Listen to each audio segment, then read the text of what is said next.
జై శ్రీమన్నారాయణ.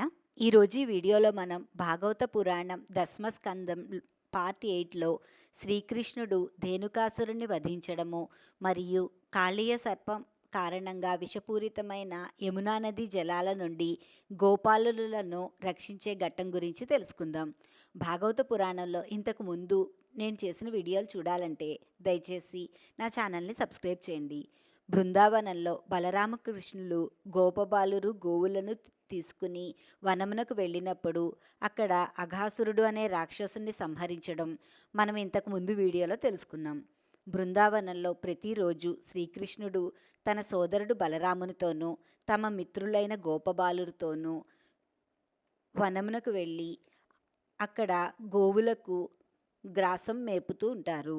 వనంలో ఉన్న వృక్షాలను, తుమ్మెదలను, ఫలపుష్పాలను, నెమళ్ళ నాట్యాలను చూసి కృష్ణుడు బలరాముడు వారి మిత్రులు ఎంతగానో ఆనందం పొందెను. కృష్ణుడి యొక్క మిత్రుల్లో ఒకడైన శ్రీదాముడు బలరామకృష్ణునితో ఈ విధంగా పలికెను. ఇక్కడకు సమీపంలో ఒక మహావనం కలదు. ఆ వనంలో పెక్కు తాళవృక్షములు ఉండెను. ఆ వృక్షముల యొక్క ఫలములు అతి మధురంగా ఉండును. కానీ ఆ వృక్షమునకు ధేనువు అనే రాక్షసుడు గాడిద రూపంలో కాపలాగా ఉండి అక్కడికి వచ్చిన వారందరినీ సంహరిస్తున్నాడన్న భయంతో ఎవరు ఆ వృక్షముల వద్దకు వెళ్ళరని చెప్పి అంతటి మధురమైన ఫలములను తాము కూడా తినాలని కోరిక ఉందని బలరామకృష్ణులకు చెప్పెను. మిత్రుడి కోరికను విన్న బలరామకృష్ణులు గోపబాలురందరినీ తీసుకొని ఆ తాళవృక్షములు ఉన్న వనము దగ్గరికి వెళ్ళరి. బలరాముడు కృష్ణుడు తాళవృక్షములను బలంగా ఊపడం వల్ల ఆ వృక్షముల యొక్క పండ్లన్నీ కింద పడినవి. ఆ శబ్దమును విన్న ధేనుకాసురుడు గాడిద రూపంలో అక్కడికి పరిగెత్తుకుని వచ్చి చెట్టును ఊపుతున్న బలరాముని వక్షస్థలంపై కోపంగా తనెను. అప్పుడు బలరాముడు ఆ రాక్షసుడిని ఒక చేతిలో పట్టుకుని గిరగిరా తిప్పి కింద పడవేశను. ఆ తరువాత కృష్ణుడు బలరాముడు కలిసి ఆ ధేనుకాసురుడిని సంహరించెను. ఈ ఘట్టంను చూసి ఆకాశంలో దేవతలందరూ ఎంతగానో సంతోషించెను. గోపబాలురందరూ కూడా శ్రీకృష్ణుడు బలరాముడు ఆ ధేనుకాసురుడిని సంహరించడాన్ని చూసి ఎంతో ఆనందించెను. అంతేకాకుండా తాము ఎప్పటి నుండో తినాలని కోరుకున్న ఫలములను వారికి ఇచ్చినందుకు ఎంతగానో సంతోషించి వారిని స్తుతించెను.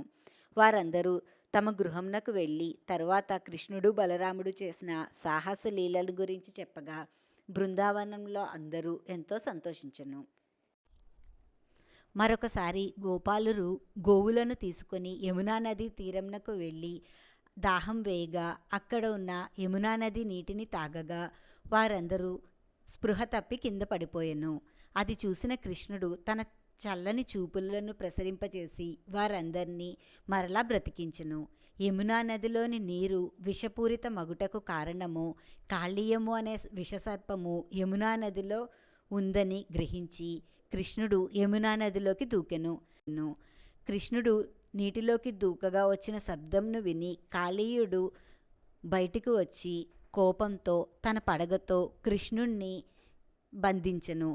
కృష్ణుడు ఎంతకు బయటికి రాకపోవడంతో గోపబాలురు భయపడి యశోదానందులకు ఈ విషయాన్ని తెలియజేయగా వారు ఎంతో కంగారు పడి యమునా నది తీరంనకు వచ్చెను. బృందావనంలో వారందరూ కూడా యమునా నది తీరంనకు వచ్చి కృష్ణుడు తొందరగా బయటికి రావాలని ప్రార్థించెను. కృష్ణుడు లీలలను గుర్తు చేసి వారందరూ యశోదానందులకు ధైర్యంను చెప్పెను. యమునా నదిలో కాళీయ సర్పం పడగలో బందీ అయిన కృష్ణుడు తన శరీరాన్ని పెద్దగా చేసుకొని తన వాహనమైన గరుకుమంతుని వలె బుసలు కొడుతున్న ఆ సర్పము నాలుక నుండి విషమును తొలగించి కాళీయుని పడగ మీద గట్టిగా తన్ని ఆ సర్పమును శక్తిహీనుని చేసెను. సర్పం పైకి ఎక్కి నృత్యం చేసెను.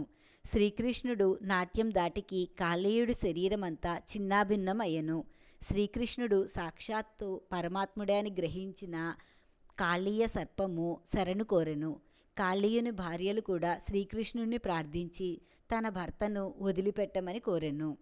అప్పుడు శ్రీకృష్ణుడు కాళీయ సర్పమును యమునా నదికి దూరంగా వెళ్ళిపోమని ఆజ్ఞాపించెను.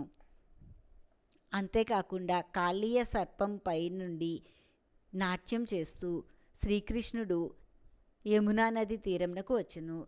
ఇది చూసి యశోదానందులు, గోపబాలురు, బృందావనంలో వారందరూ ఎంతో సంతోషించెను.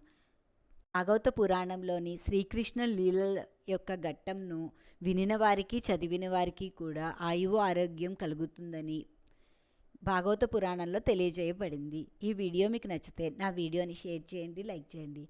ఇలాంటి మరిన్ని ఆధ్యాత్మిక వీడియోలు, భాగవత పురాణ కథలు చూడాలంటే దయచేసి నా ఛానల్ని సబ్స్క్రైబ్ చేయండి. ఈశ్వరి గుడిమెట్ల. జై శ్రీమన్నారాయణ.